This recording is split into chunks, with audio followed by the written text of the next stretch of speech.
She's having trouble breathing. I'm checking her vitals. I'm here to help. Open the kit. What do you need? The stethoscope.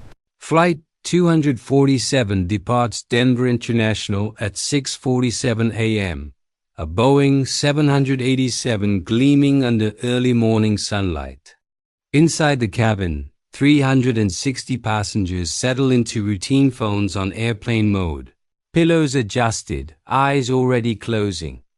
Captain Marcus Sterling, 48, with 30 years of flight experience, takes his seat in the cockpit with the kind of calm confidence that only decades of perfect safety records bring. His co-pilot Jennifer Hayes, younger but sharp, runs. Her final systems check. This is a straight shot to Seattle. 4 hours and 15 minutes of smooth flying over the Rocky Mountains and Pacific Northwest. Nobody expects anything unusual. The coffee service begins. Soft chimes sound for announcements, and the world feels perfectly stable at 35,000 feet. Echo Story brings you the stories that change lives in an instant. At 40 minutes into the flight, everything remains textbook perfect. But then a commotion erupts in first class, aggressive, sudden, shocking. A man in his 60s, identified later as Robert Chambers, stands up and demands the plane divert immediately to the nearest airport. His voice cracks with urgency, not anger. The flight attendants exchange confused glances. Chambers isn't being violent or drunk. He's terrified. Other passengers crane their necks to see what's happening. The flight attendant calls the cockpit, and within seconds, Captain Sterling is patched into the cabin on the intercom. His voice is steady, professional, everything designed to calm. But he's listening intently to what Chambers says next, and with each word, his expression changes. Subscribe now so you never miss a story like this one. Robert Chambers breathes heavily, repeating his desperate plea. He explains that his daughter, sitting next to him, has begun experiencing what feels like a severe cardiac episode. She's clutching her chest, her breathing shallow and rapid. The flight attendant immediately signals for medical assistance, and 2 doctors from the passenger list rush forward. One, a cardiologist named Dr. Lisa Patterson, kneels beside the terrified woman and begins her examination.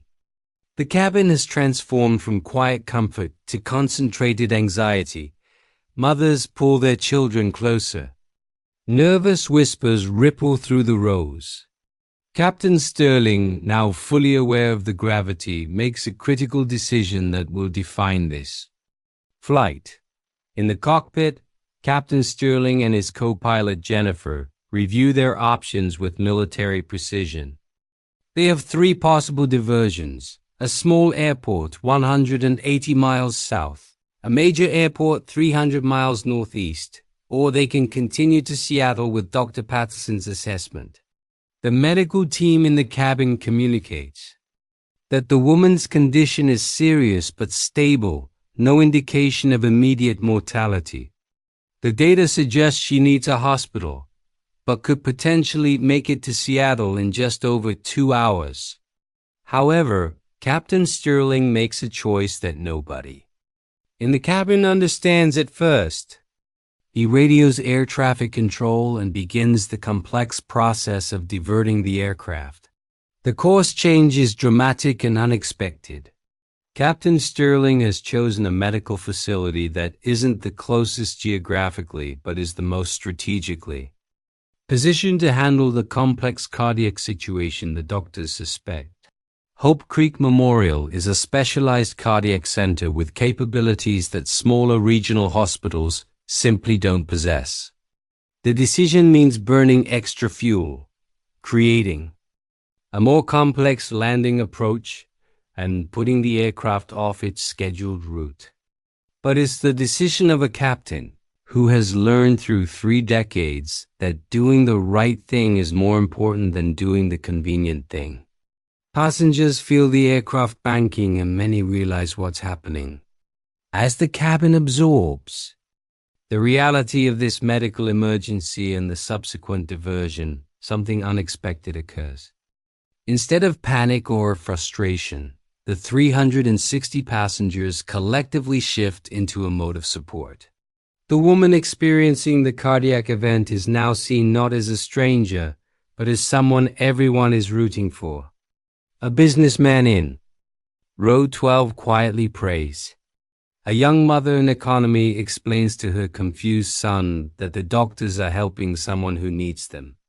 An elderly couple holds hands, understanding intimately what it means to face sudden health crisis.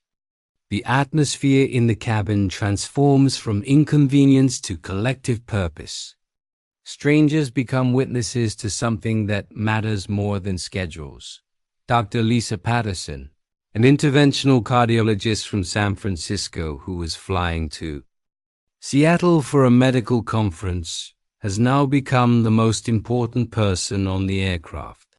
She works continuously with two other doctors from the passenger list and the flight attendants, monitoring vital signs using the plane's onboard medical kit.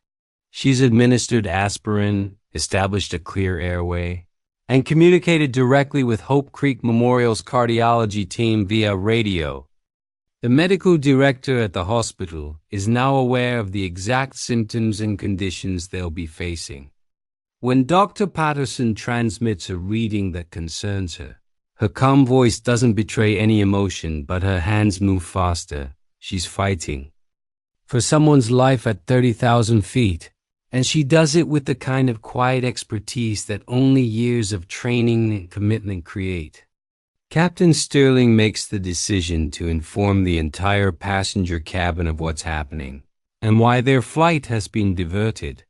His announcement is masterful, direct without being frightening, informative without being sensationalized. He explains the medical emergency, praises the heroism of the doctors aboard, and assures every passenger that they are being diverted to the most appropriate facility for this specific medical situation. He speaks to the patient's family, offering words of encouragement without making promises. He speaks to the other passengers, inviting them to be part of this moment of human compassion. The tone of his voice carries conviction and peace. This is a man who has spent 30 years knowing that leadership in crisis means steady presence and honest communication. The aircraft begins its descent toward Hope Creek Memorial Airport, a diversion path that requires additional clearance and coordination with multiple air traffic control centers. Captain Sterling and Jennifer execute the approach with the precision of pilots who have trained for countless scenarios, but who know this one matters more than most of their training exercises. The landing gear deploys, the flaps extend, the aircraft's speed decreases in calculated increments. Below them, an ambulance is already in position. A full cardiac team from the hospital is standing by. The runway is clear and ready. The weather conditions are perfect. Every element aligns as if fate itself has orchestrated this precise moment. The aircraft touches down on the runway with a gentle but unmistakable contact, the wheels kissing the pavement after the crisis of the skies. The cabin erupts not in panic, but in something else entirely. People gasp, some cry, many applaud. The woman experiencing the cardiac emergency is now being tended by the flight attendants with even greater focus. Captain Sterling taxis the aircraft to the gate with the careful attention of a man who has successfully navigated an impossible situation. The medical team is already preparing the patient for rapid transfer. Time is critical, and every second matters. The diversion has saved time by routing directly to the best possible facility. The aircraft doors are opened, and the medical team from Hope Creek Memorial rushes aboard. But what happens next is what truly stuns everyone. Captain Sterling emerges from the cockpit and makes his way to the first-class cabin where the emergency has been unfolding. He's still in full uniform, his captain's insignia visible, his composure intact. He approaches Robert Chambers, the father who initiated the emergency, and extends his hand. Their eyes meet. Without words needing to be spoken, something passes between them.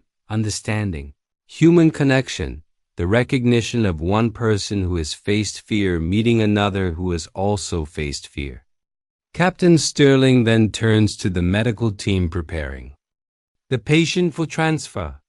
He thanks them, shakes their hands, and locks eyes with Dr. Patterson. She sees in him what so few people understand, a leader who prioritizes human dignity above all protocols. Later, after the patient has been successfully transferred and is in the hands of the cardiac team, journalists and passengers ask Captain Sterling why he chose Hope Creek Memorial instead of a closer airport. His answer reveals something about human decision-making that rarely gets discussed. He explains that he calculated not just distance but capability. Hope Creek Memorial had performed more complex cardiac interventions in the previous year than any hospital within 500 miles. The patient's symptoms, as described by Dr. Patterson, suggested a condition that required the absolute highest level of specialized care. He had made his decision not based on convenience or protocol, but on evidence and the principle that human life demands the best possible response. It was a moment of leadership that transcended the typical definition of the captain's role. As Captain Sterling and his crew begin the process of repositioning the aircraft and completing their delayed flight to Seattle, messages begin pouring in from passengers. They share their experiences on social media, contact news outlets, and tell their families about the heroism they witnessed. The story goes viral, not because of sensationalism, but because it contains something authentic, moments of human beings caring for other human beings. News networks pick up the story. Aviation enthusiasts on forums discuss the technical brilliance of the diversion decision. Medical professionals write about the bravery of the doctors who stepped forward. But what captures people's attention most is the captain's humility. He refuses interviews. He will only say that he was doing his job. Days later, the woman who experienced the cardiac emergency, named Margaret Chen, regains consciousness after successful treatment. She had suffered an acute myocardial infarction, a heart attack brought on by a previously undiagnosed arterial blockage. The cardiologists at Hope Creek Memorial performed an emergency angioplasty that saved her life. She would not have survived. The additional delays that diverting to a closer but less specialized facility would have created. Margaret's testimony becomes the true measure of Captain Sterling's decision. She speaks to news cameras from her hospital bed, her voice weak but determined, expressing gratitude to the captain, the crew, the doctors, and the strangers who became heroes on Flight 247. Aviation industry leaders begin discussing the decision as a case study in leadership excellence.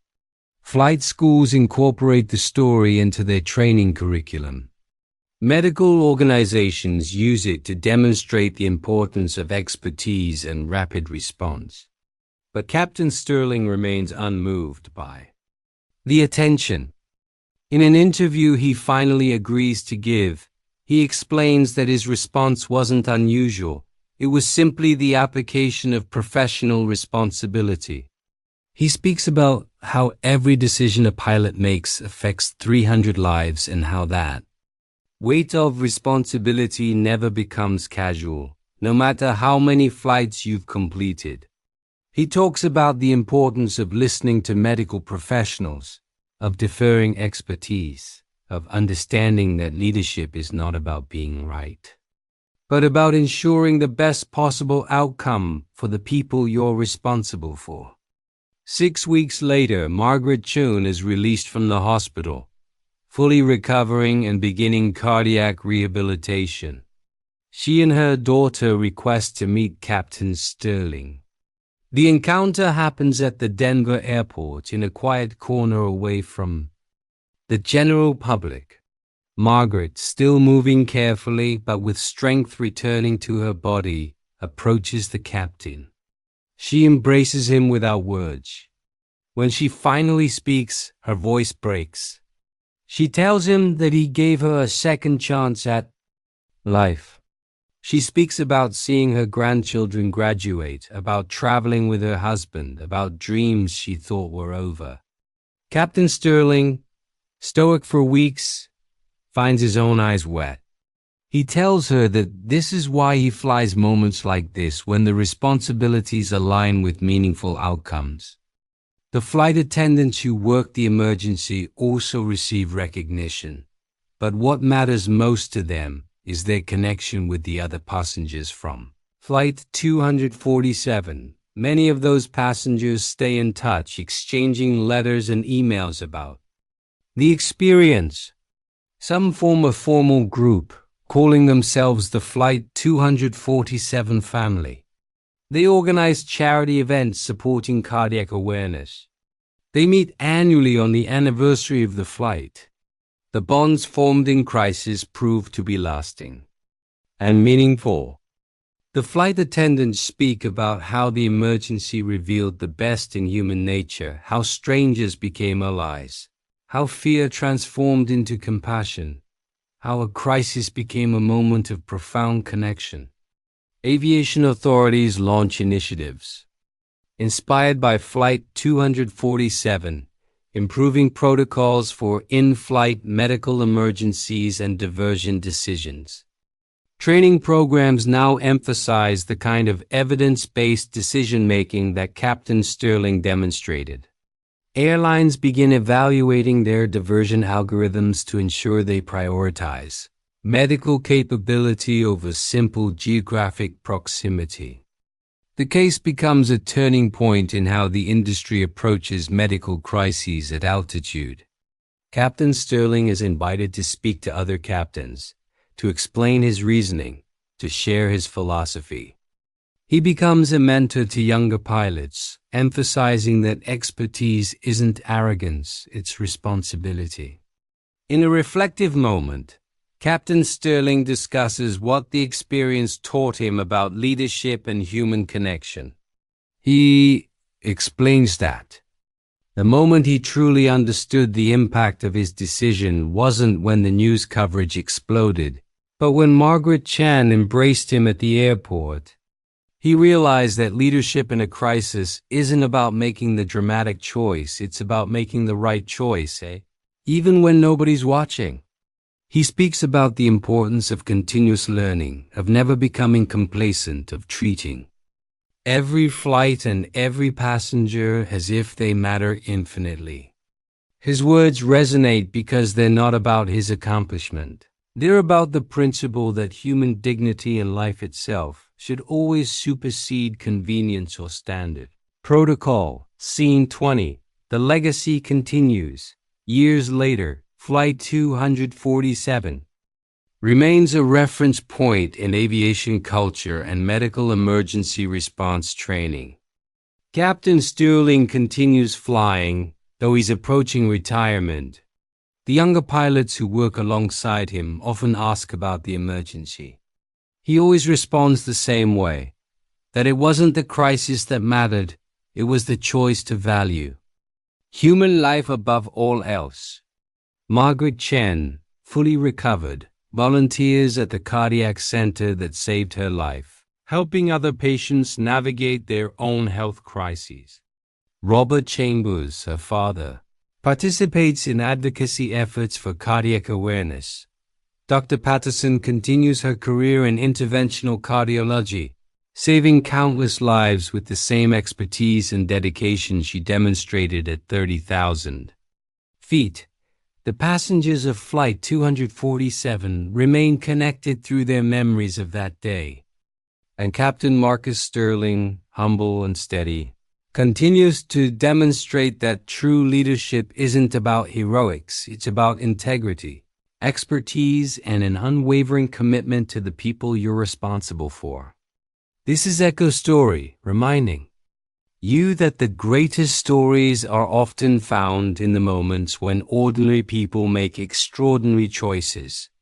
Subscribe to Echo Story for more stories that inspire, challenge, and transform our understanding of what it means to be human.